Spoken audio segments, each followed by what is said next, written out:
Yo mon pote, comment tu vas? Aujourd'hui, on se retrouve pour l'analyse de la prépa physique de Fedor Emelianenko. Donc, le mec était un peu un visionnaire du MMA. Il a vraiment contribué au MMA moderne qu'on connaît, au mélange d'art et tout ça. Et en plus, c'était un poids lourd, donc tu verras dans les vidéos, il est très mobile, le mec. C'est assez impressionnant. Après, j'ai pas pu trouver énormément de vidéos, parce que c'est souvent en fait les mêmes vidéos qui tourne en boucle. Donc il y a une vidéo qui compile un peu tout. Les parties sport de combat et tout ça, on va skip parce que ce qu'on veut voir dans la vidéo, c'est le conditionnement. Donc la force, la vitesse, l'endurance, tout ça. On va partir sur l'analyse de cette légende. C'est parti. C'est en japonais, je pense que c'était quand il était au Pride qu'ils ont dû filmer. En gros, là, il fait de la masse, donc c'est le même principe que le jeté de balle de balle sur le sol. Sauf là, tu tapes sur le pneu, tu as le rebond, c'est une masse, donc c'est un peu différent comment c'est réparti. Mais basiquement, c'est pour tout ce qui est explosivité, abdos, aussi apprendre à utiliser tout son corps. Donc le fait de venir baisser les bras, engager les abdos et plier les jambes en même temps, c'est de la coordination aussi qui est engagée sur ce genre de mouvement. Alors ça, c'est des trucs qui font au judo, au sambo, avec l'élastique. Donc c'est pour tout ce qui est takedown, en fait, pour tout ce qui est, j'ai perdu le mot, mais des prises de judo où tu viens en fait prendre le bras, te mettre dos au mec et envoyer pour le sambo aussi, parce qu'il vient du sambo, donc ils font beaucoup ça. Ça, c'est des trucs très intéressants. Si tu as un manque soit de technique, soit que tu veux devenir plus fort sur ce genre de mouvement, tu peux implémenter ça dans ta prépa physique. Si tu manques de technique, ce qu'il faut faire, c'est tu vas faire les trucs de base pour gagner ta force et les exos de renforcement, tu vas utiliser ce genre d'exercice spécifique à un sport et tout ça. Et après, sinon, si tu as assez de cours de MMA ou de ta technique dans ton sport à côté et que tu veux juste prendre un capital physique, dès que tu as ce capital physique qui est fait où tu focuses que là-dessus, plus tard, tu vas commencer à faire ce genre d'exo de transfert quand tu te rapproches d'un combat. Alors là, c'est Barbell Jump Press, il me semble que c'est ça le nom. En gros, c'est un truc qui est énormément utilisé dans les prépas de lutteurs ou boxeurs soviétiques. En gros, ils vont sauter et faire des petits va-et-vient avec la barre en même temps. Ça, c'est vraiment un exercice d'explosivité et de coordination. Tu le mets pas très lourd, c'est plutôt en vitesse. Bon, là, je sais pas si c'est une barre de 20 kg qu'il a, mais tu devrais mettre plus léger même. Ça dépend de ton poids. C'est vraiment pas des exos essentiels, entre guillemets, t'as quand même mieux, mais ça, c'est assez intéressant plus tard quand tu développes ton explosivité, ton endurance d'explosivité et tout ça. Donc corde à sauter classique pour le cardio, pour la coordination, pour l'endurance musculaire au niveau des mollets, poignets, épaules, c'est très très bien. Et ça, tu peux faire comme des circuits, par exemple 1 minute de corde, 1 minute de sac, c'est pas mal. Tu peux aussi faire des accélérations pendant 20 secondes, tu accélères à la corde, ensuite 40 secondes tranquille, tu fais ça pendant 5 minutes. Il y a plein de choses à faire à la corde, c'est très intéressant. Et pour le jeu de jambes, si tu manques un peu de jeu de jambes, c'est très bien à faire.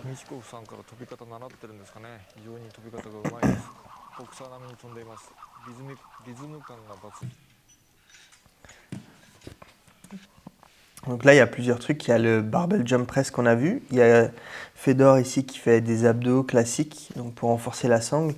Et là, il y a son pote qui fait des clean and press pour l'explosivité du haut du corps. Il y a la masse aussi derrière. Là, on le voit tout simplement courir, donc endurance fondamentale. C'est un truc, ça, tu l'améliores tout le long de ta prépa. Tu essaies d'en faire une fois par semaine. En moins 30 minutes, en vrai, ça suffit. Si tu as vraiment besoin, tu essaies de monter jusqu'à 90 minutes. Mais voilà, c'est pas essentiel. Et en fait, tu vas principalement faire de l'endurance fondamentale une fois par semaine, vraiment tout le long de ta prépa, tout le temps. Là, on le voit faire du sled, mais d'une manière un peu spéciale. En fait, quand il vient tirer comme ça, les bras ouverts en T, soit comme ça, soit en haut en Y, En fait, il vient surtout renforcer l'arrière d'épaule et le haut du dos, donc le milieu du dos. C'est, tu vois, comme les exos que tu fais, où tu viens faire du tirage au front, des choses comme ça, de l'oiseau, des trucs comme ça. C'est plus un exo de renforcement euh, pour les déséquilibres en fait. C'est souvent des zones qui sont peu entraînées, surtout dans les sports de, de striking, vu que tu as les épaules qui vont en avant chez les boxeurs et tout, c'est des trucs que tu vas faire pour éviter les blessures. Là, il l'entraîne avec le sled, je pense que c'est ce qu'il a, mais tu peux le faire à l'élastique, à la poulie. C'est souvent des trucs que tu peux pas mettre très très lourd, puisque c'est des petits muscles en fait, mais très intéressant pour venir stabiliser toute ta coiffe des rotateurs. Euh, pour venir stabiliser toute la partie haut du corps, haut du dos, etc. Alors là, il fait du pneu.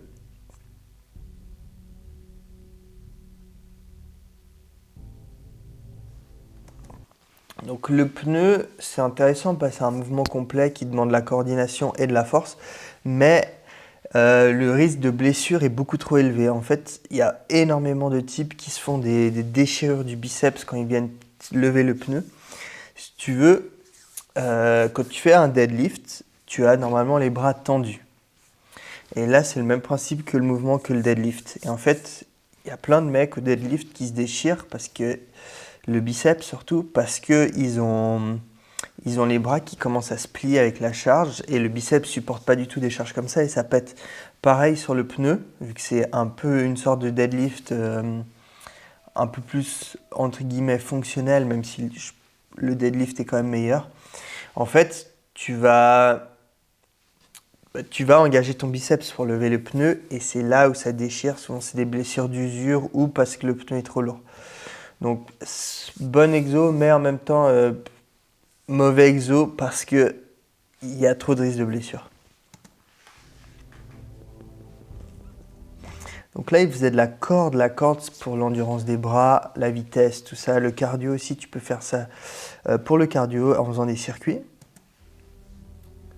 Là, il fait du jeté de pneus. Les strongman, ils le font aussi, par exemple, du jeté de sac de sable, comme ça, ou d'autres objets. Très, très intéressant pour tout ce qui est explosivité liée au takedown, en fait, vu que c'est le même mouvement.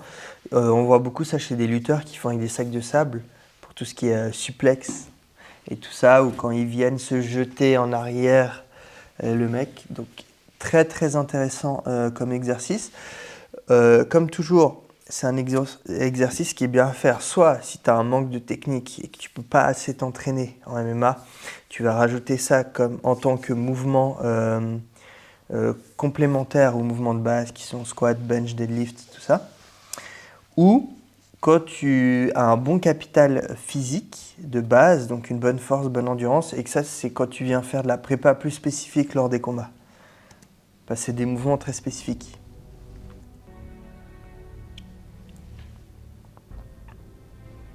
Donc là, on le voit faire de la muscu classique, donc développé militaire pour la force de poussée verticale, pour les épaules, les triceps. Pareil, le développé couché, on l'a vu, force de poussée horizontale cette fois. Pour les pectoraux, aussi les épaules et les triceps. Ça fait le gainage aussi beaucoup, ça c'est vraiment les mouvements de base en fait. Tu dois devenir fort à ces mouvements de base et quand tu as de la force dans ces mouvements de base, c'est là où tu la transfères avec des mouvements plus spécifiques à ton sport.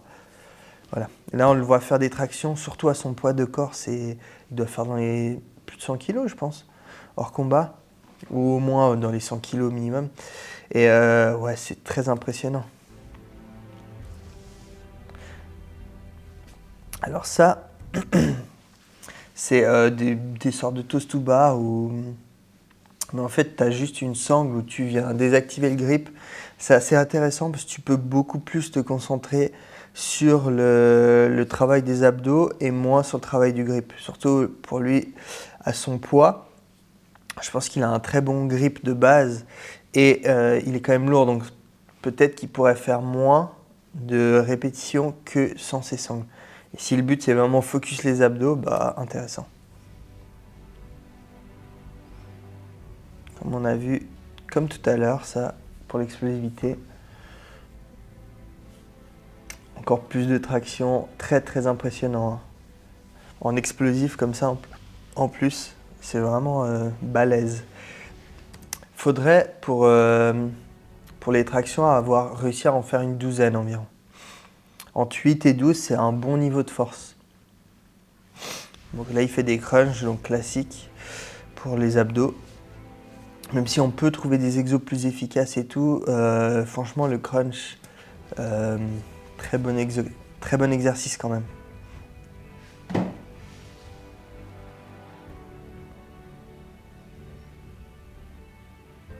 Continue full crunch tout le temps. Ok, donc là il fait le Superman, ça c'est pour le bas du dos.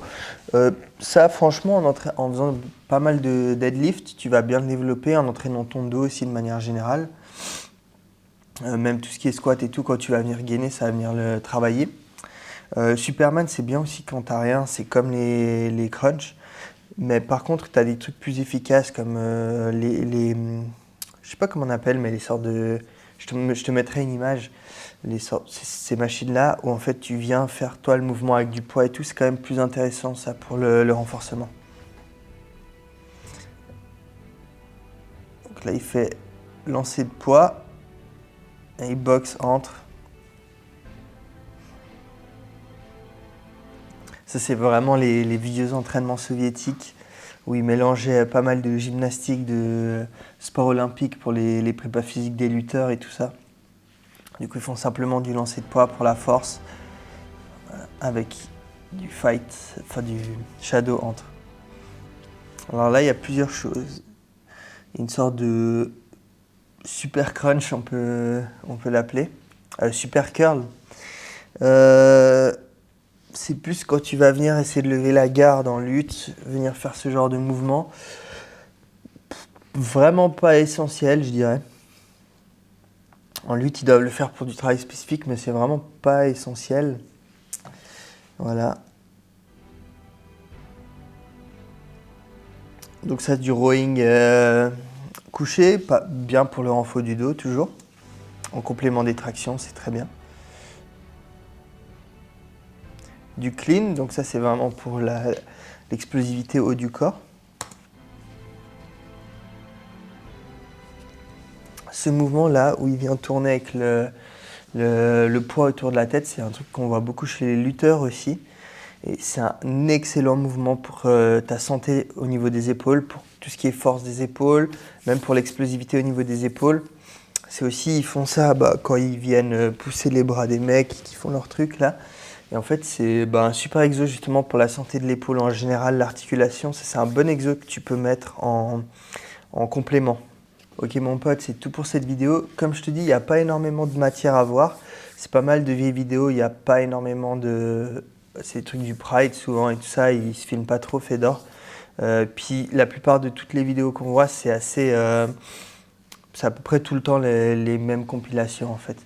Donc on a vu le gros, en gros il a une préparation classique, on va dire, de lutteur soviétique ou de boxeur soviétique. Ça fonctionne très bien pour lui parce que lui, il était surtout très malin pour mélanger la boxe, le kickboxing, la lutte, aussi grâce au sambo, faire des soumissions et tout ça.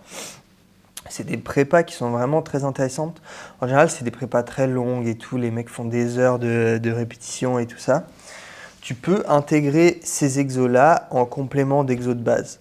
Faut pas oublier aussi que tout ce qui était lutteur soviétique, ils faisaient principalement squat, bench, deadlift et ils devenaient très forts à ça en fait. Même des dips lestés, traction lestée, ils devenaient vraiment très forts sur les mouvements de base et ils faisaient énormément justement d'exos de transfert par la suite.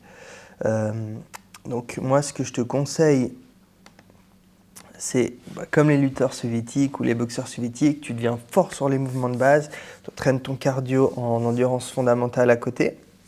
Ensuite, par rapport au sport que tu pratiques, le reste du cardio va bien monter, la technique va t'aider à transférer. Et quand tu as un bon niveau athlétique, là, tu peux implémenter, si tu veux, ce genre d'exo de transfert, que ce soit des exos de lutte ou de boxe. Voilà mon pote, c'était tout pour cette vidéo. On se dit à la prochaine.